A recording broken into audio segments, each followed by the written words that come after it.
ہمارے YouTube channel Hasnain رضا net work کو subscribe کریں۔ السلام علیکم ورحمۃ اللہ وبرکاتہ۔ وعلیکم السلام ورحمۃ اللہ وبرکاتہ۔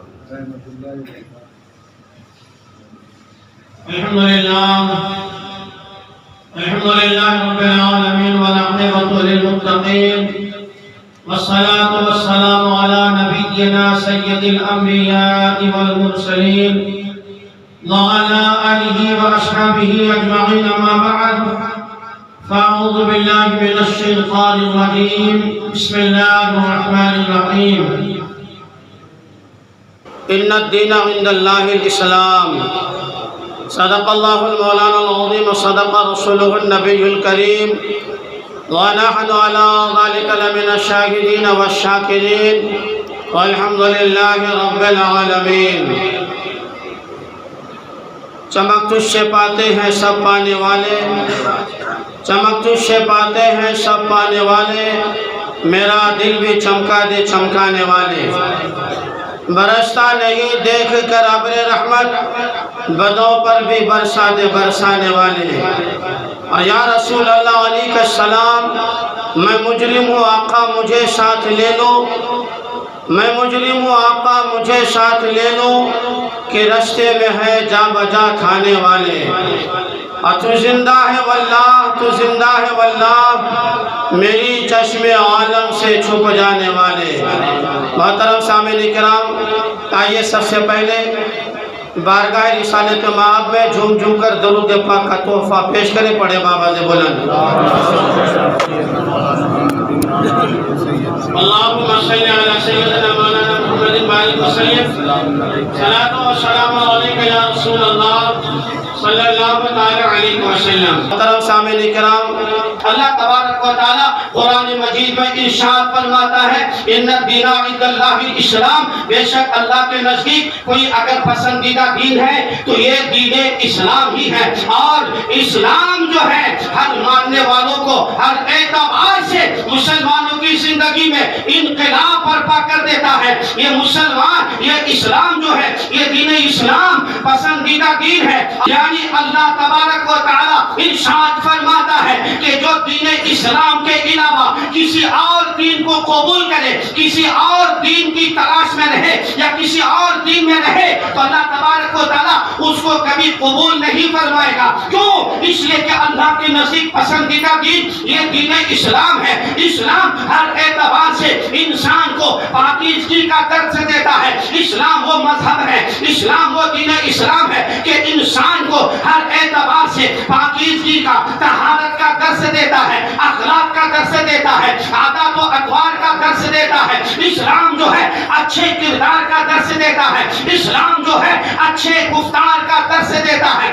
اسلام یہ آسانی کے ساتھ ہم تک نہیں پہنچا، یہ قرآن کا پیغام، یہ قرآن کا اعلان آج تو ہم تک پہنچا ہے، یہ آسانی کے ساتھ نہیں پہنچا ہے، بلکہ نبی کریم صلی اللہ تعالی علیہ وسلم نے بڑی مشقتوں اور تکلیف اٹھانے کے بعد صحابہ کرام نے بھی تکلیفوں کو اٹھایا، مشقتوں کو برداشت کیا، اور بہت سارے اسلاف کرام نے تکلیفیں اٹھائی، یہاں تک کہ قید و بند کی زندگی گزاری۔ اس کے بعد یہ دین اسلام ہم تک پہنچا ہے۔ لیکن حضرات، آج ہم دین اسلام کو پشے پشت ڈالے ہیں۔ قرآن کا جو اعلان تھا، قرآن کا جو پیغام تھا، لیکن آج ہم نے اس قرآن کی تلاوت کو بھلا بیٹھا ہے۔ آج ایک انسان کی فکر کو دیکھ لیجئے، ایک انسان کی فکر کو دیکھ لیجئے، دنیا کے اعتبار سے جب وہ صبح سویرے جب بستر سے اٹھتا ہے تو کسی کو اخبار پڑھنے کی عادت ہے، کسی کو نیوز چینل دیکھنے کی عادت ہے، کسی کو واٹس ایپ چلانے کی عادت ہے، کسی کو فیس بک چلانے کی عادت ہے۔ یعنی دنیاوی اعتبار سے وہ اپنی عادت کی کسی اعتبار سے تکمیل کرتا ہے۔ لیکن ماہر مسلمان، آپ کو تو چاہیے یہ تھا کہ ہم جس دین اسلام کے ماننے والے ہیں، اس دین کا طریقہ تو یہ ہے، اس دین کا دستور تو یہ ہے کہ صبح سویرے اٹھنے کے بعد سب سے پہلے نماز فجر ادا کی جائے۔ اس کے بعد اگر کسی چیز کے اوپر نظر پڑے تو وہ قرآن مقدس मुकद्दस होनी चाहिए, वो खुदा का कुरान होना चाहिए, वो रब का कलाम होना चाहिए। लेकिन हमने कुरान की तिलावत को एक तरफ डाल दिया है, हमने नाबिलों को सामने रखा है, हमने कुरान की तिलावत को एक तरफ कर दिया है, हमने न्यूज चैनल को सामने रखा है। अब बताओ, जो इंसान कुरान की तिलावत को भुला दे, जो इंसान कुरान के अहकामात को भुला दे, जो मुसलमान कुरान के दर्स को भुला दे, जो मुसलमान शरीयत और सुन्नत के कवानीन के ऊपर अमल करना छोड़ दे, तो वो इंसान जिल्लत और पस्ती की जिंदगी ही गुजारेगा। मैं कहता मुसलमानों, आज भी वक्त है, अगर तुम फख्र वाली जिंदगी गुजारना चाहते हो, आज अगर तुम आज भी इज्जत वाली जिंदगी गुजारना चाहते हो, तो याद रखना वो मुअस्सस थे जमाने में, वो मुअस्सस थे जमाने में मुसलमान होकर, वो मुअस्सस थे जमाने में मुसलमान होकर, और आज हम जलील और खाल हुए हैं तारीख कुरान होकर। वो जो सहाबा किराम जो इज्जत वाली जिंदगी गुजारते थे, क्यों? इसलिए कि वो दीन इस्लाम पर अमल करते थे, कुरान की तिलावतें किया करते थे।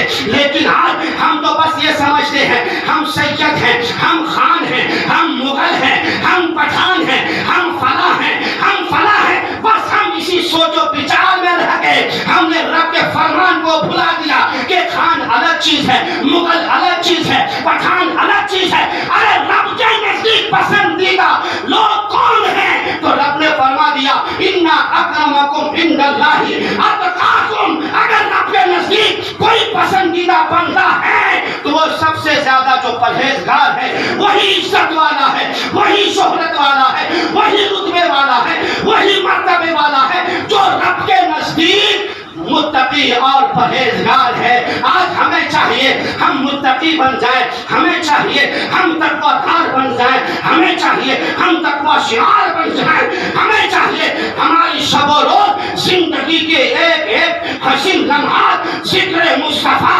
और जिक्र खुदा में गुजरे। लेकिन हजरात, आज हम तो ये रोना रोते हैं, ये कैसी जिंदगी आ गई है, ये कैसे हालात आ गए हैं, ये कैसा दौर आ गया है कि मुसलमानों की इज्जत नहीं हो रही है, मुसलमानों की इज्जत पे हमला किए जा रहे हैं। कभी कुरान पर हमला हो रहा है, कभी साहिब कुरान पर हमला हो रहा है, कभी खवातीने इस्लाम पर हमला हो रहा है, कभी खवातीन के पर्दों पे हमला हो रहा है, कभी हिजाब पर हमला, कभी बुर्के पर हमला। ये क्यों? एक पसलिय जिल्लत वाली जिंदगी गुजारने पर मजबूर किसने किया?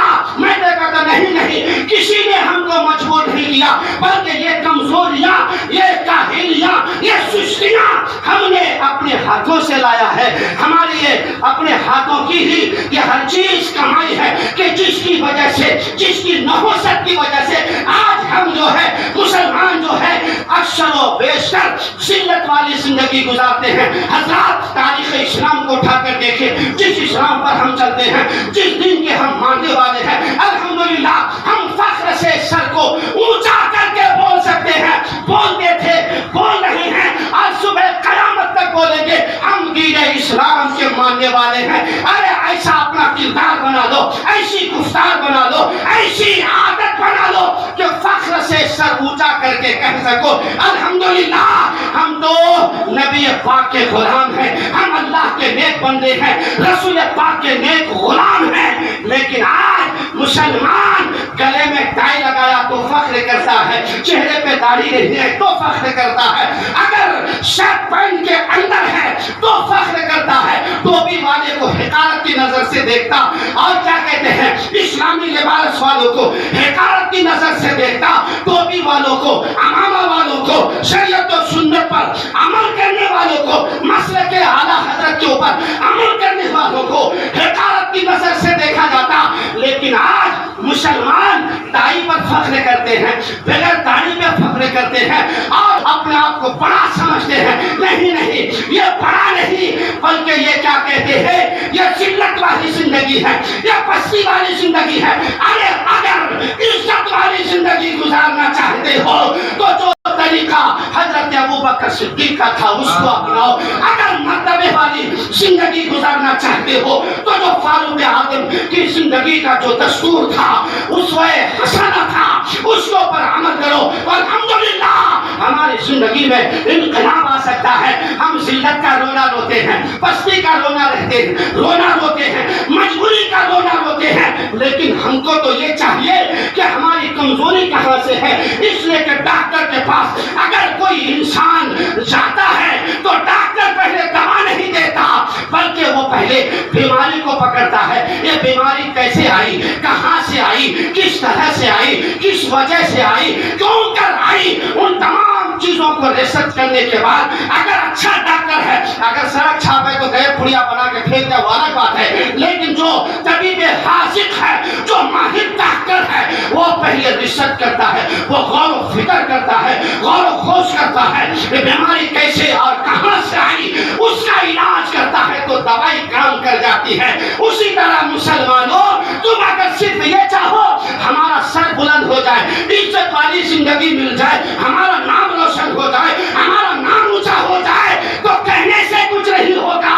रोजाना कुरान पाक की तिलावत करो, तुम्हारा इज्जत मिल जाएगी। तुम नबी की सीरत पे चलो, तुम्हें शोहरत मिल जाएगी। तुम उसवे हसना पर अमल करने की कोशिश करो, तुम्हारा नाम बुलंद हो जाएगा। कमजोरी जहां पे है उसका इलाज करो, कमजोरियों को खत्म करो, तो तुम्हारा नाम ऊंचा हो जाएगा, तुम्हारा नाम रोशन हो जाएगा। दुरूद शरीफ पढ़िए मोहब्बत के साथ। अल्लाहुम्मा सल्ली अला सय्यिदना मौलाना मुहम्मद बारिक वसल्लम। सलाम व सलाम अलैका या रसूल अल्लाह। अलैका सलाम। हजरत घंटी तो बज गई, लेकिन 2-3 मिनट का टाइम लूंगा, इसलिए कि ये मौजू ऐसा है। हजरत का हालत आप देख रहे हैं, हर चीज पे एतराज होता है। जब भी ये जमहूरियत है, इस पर हमें फख्र है कि हिंदुस्तान के ऊपर, हिंदुस्तान की सरजमीन में जितने खुश अकीदा सुन्नी जन्नती बरेली मुसलमान हैं, किसी और धरती पे इतना खुश अकीदा मुसलमान नहीं है। बल्कि अरब जो कहने को इस्लामी ममालिक है, वरना अगर उसके तह में जाओ तो वो इस्लामी ममालिक है, हम मानते हैं, लेकिन वहां पे जो मानने वाले हैं वो नबी का गुलाम नहीं, वो अमेरिका का दलाल है, वो एजेंट है, वो बुश का गुलाम है, वो ओबामा का गुलाम है, वो किसी और का गुलाम है। अरे गुलाम बनने का अगर इतना शौक है तो मौला कायनात का गुलाम बन जाओ, फारूक आजम का गुलाम बन जाओ, सिद्दीक अकबर का गुलाम बन जाओ, फारूक आजम का गुलाम बन जाओ। अरे और अगर इतना ही शौक है गुलाम बनने का तो किसी और का गुलाम ना बनो, आला हजरत का गुलाम बन जाओ, ताजुश शरिया का गुलाम बन जाओ। और महाराष्ट्र की सरजमीन पर मशहूर हैं मखदूम माहिमी का गुलाम बन जाओ, हाजी अली का गुलाम बन जाओ। अरे जब शौक है तो ये शौक गुलामी मुस्तफा में पूरा करो। अमेरिका का एजेंट ना बनो, अफ्रीका का दलाल मत बनो, चीन और जापान का दलाल ना बनो। आज कहने को ममालिक हैं, आज जो इस्लाम पे हम इस्लाम पर आंखें दिखाई जा रही है ना, कुरान कहता है, मुफ्ती साहब से पूछ सकते हैं, बहुत पानी की बात, अगर अच्छी लगे इंशाल्लाह मुफ्ती साहब दुआ से नवाजेंगे, और अगर गलती होगी तो इस्लाह फरमाएंगे। कुरान कहता है मुसलमान हमेशा काफिरों पर गालिब रहेगा, मुसलमान हमेशा काफिरों पर गालिब रहेगा, काफिर मगलूब रहेगा, लेकिन मुसलमान हमेशा गालिब था, गालिब है और गालिब रहेगा। लेकिन जाहिरी तौर पर आप देखिए काफिरों को गलबा हासिल हो रहा है, काफिरों को गलबा मैसर आ रहा है, मुसलमान मगलूब हो रहे हैं। तलाक का मसला देख लो, मुसलमानों को नाकामयाबी मिली, किसी और चीज का मामला देख लो, मुसलमान वहां पे शिकस्त खाकर वापस आ गए। फिर आप कहेंगे इमाम साहब जब मुसलमानों को ही गलबा मिलेगा, मिला है, फिर यहाँ पे गलबा उसको कैसे? तो याद रखना काफिरों को गलबा नहीं बल्कि मुसलमानों को ही गलबा मिला। अगरचे देखने में काफिरों को गलबा हासिल हुआ, किसके तवस्सुल से हुआ?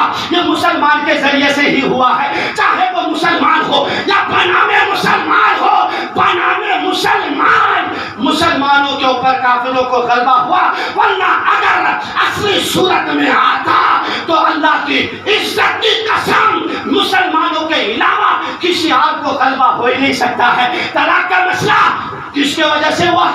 ये जो अहले हदीस फिरका है ना, इसके तवस्सुल से मुसलमानों को गलबा नहीं हुआ देखने में। और जो बहुत सारी चीजें हैं कि जो जितेंद्र नारायण त्यागी जो कल भी काफिर था आज भी है, अब अल्लाह आलमो बिस्सवाब, आने वाला वक्त क्या होगा हम नहीं बता सकते, लेकिन इतना तो यकीन है कल भी जो था आज भी वही है। उसके तवस्सुल से बनामी मुसलमान उनको गलबा हुआ। लेकिन अल्हम्दुलिल्लाह अगर आप कहेंगे मुसलमान अगर हकीकत में नबी का गुलाम हो तो इनके अलावा किसी को गलबा कभी हासिल ही नहीं हो सकता। इसलिए हजरात आज हमें चाहिए हम अपने दीन पर अमल करने की कोशिशें करें, हमारी अपनी कमजोरियों को दूर करें। अगर आप चाहते हैं आपको सरबुलंदी हासिल हो, सरफराजी हासिल हो, आपका सर ऊंचा हो जाए तो कुरान पाक की तिलावत करो, नमाजों की पाबंदी करो, चुगलखोरी झूठ गिबत से बचो और हराम कमाई से भी बचो। अपनी औलाद की परवरिश हराम कमाई से नहीं बल्कि ठेला लगाकर अगर मेहनत की कमाई हासिल करना पड़े वहां पे कमा कर अपने बच्चों की परवरिश करो। इसलिए कि 1 लाख रुपए रिश्वत का, दलाई का, यानी गैर तरीके से शरीयत के इलावे से माल को हासिल करना, 1 रुपए ठेले में खड़ा होकर अगर तुम 1 रुपया कमाओगे वो 1 लाख रुपए से बेहतर है। इसलिए हजरात मेहनत की कमाई से अपने बच्चों की परवरिश करो तो इस्लाम हमारा कल भी ऊंचा था आज भी है और सुबह कयामत तक रहेगा। इसलिए हजरात इस्लाम ये हम तक जो पहुंचा है आसानी के साथ नहीं पहुंचा, बल्कि मुस्तफा जाने रहमत को 3 साल तक शब अबी तालिब में रखा गया। यहाँ तक के नबी का जो घराना था, अल्लाह अकबर, आज जो बहुत सारे लोग कहते हैं अहले बैत, अल्हम्दुलिल्लाह अहले बैत का नारा होना चाहिए, लेकिन खबीसों, शैतानों, चड्डे वालों, तुमने नबी के घराने के किरदार को देखा, उनके उसवे हसना को पढ़ा कि नबी का घराना तो वो घराना था कि दरख्त के सूखे पत्ते को चबाते थे, कुरान पाक की तिलावत करते थे, सूखे भी रोटियों का टुकड़ा गिलास में भिगोकर उसको मिलाकर पानी पिया करते थे, लेकिन रब की इबादत किया करते थे। उस हालत में इस्लाम हम तक पहुंचा है। हज़रात एक आखिर बात आपके दिल को झंझोड़ने वाली ये बात है, इंसान हज़रात मुफ्ती साहब के तवज्जुह से एक नौजवान हो अगर बाकिरदार बावफा गुलाम हो, बाप का क्या कहते हैं बावफा बेटा हो और बाप के पास बहुत सारी दौलतें हो, जायदाद का मालिक हो और सल्तनत का मालिक हो, उस बेटे से अगर कहा जाए ऐ बेटा तुम्हारे बाप की जो दौलत है इसकी कोई कदर मत करो, इसको उड़ा दो, इसको इधर उधर लुटा दो, वो बावफा बेटा क्या कहेगा? अरे तुम कहते हो उड़ा दो, मैंने अपनी आंखों से देखा है कि मेरे बाप जब किसी जगह खड़े होकर किसी कंपनी में जॉब करके जब इस दौलत को कमाते थे तो सर से अगर पसीना निकलता था तो पैर तक पहुंच जाता था।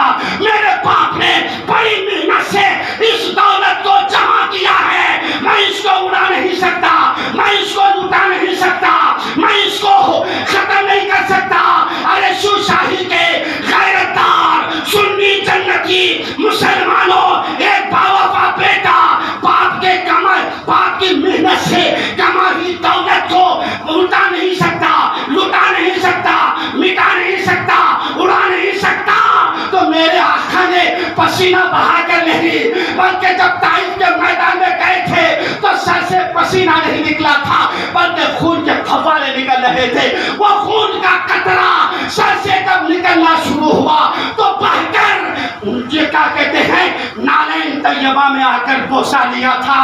अब बताओ बाप ने मेहनत से कमाया, उड़ा नहीं सकते, तो मेरे नबी ने खून बहाकर सरे अक़दस से खून बहना शुरू हुआ तो नालैन पाक का बोसा بوسہ دیا، اس حالت میں آپ نے اسلام کی تبلیغ کر کے اسلام ہم تک پہنچایا ہے۔ اس اسلام کی بھی تو قدر کرو۔ ارے باپ کی دولت کو اڑا نہیں سکتے، مٹا نہیں سکتے، تو نبی کی شریعت کو کیوں مٹانے پہ تلے ہو؟ قرآن کے تعلیمات کو کیوں بھلا دیے ہو؟ جتنی قدر اس کی ہو رہی ہے اس سے کروڑوں درجہ نبی کی شریعت کو سنت کی کرو۔ اللہ تعالی ہمیں اور سارے سنی جنتی مسلمانوں کو، ہمارے خواتین اسلام ماں اور بہنوں کو بھی اس پر عمل کرنے کی توفیق رفیق عطا فرمائے۔ وما علینا الا البلاغ المبین۔